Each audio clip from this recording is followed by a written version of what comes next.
What's up, weirdlings? It's time for another classic cocktail, and this is one that has gotten a bad rep over the years. It's a daiquiri.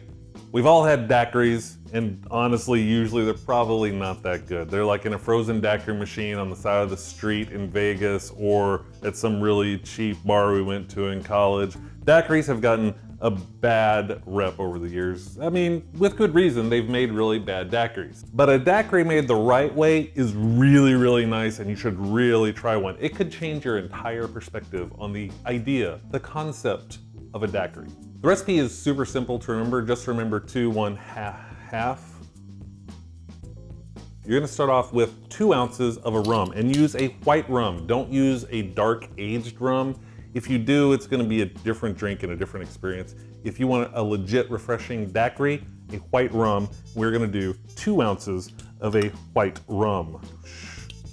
And yes, just like the tropics, you're gonna put some lime juice in there. You're gonna do 1 ounce of lime.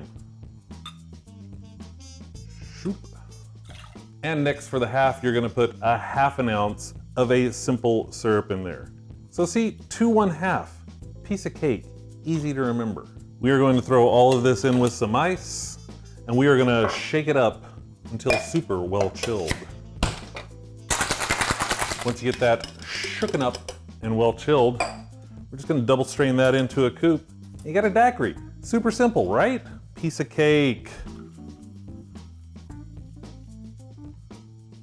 And there you have it, a daiquiri that you would not be ashamed to drink.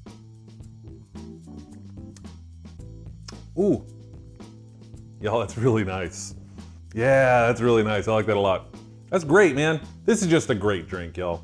Make sure you use a white rum, don't use a dark rum. It's gonna be light, refreshing, really great drink on a hot summer day. Love it, this is a good daiquiri. So if you like daiquiris and you like classic cocktails in general, you should click over there to see more recipes for classic cocktails as well as drinks that we just made up on our own.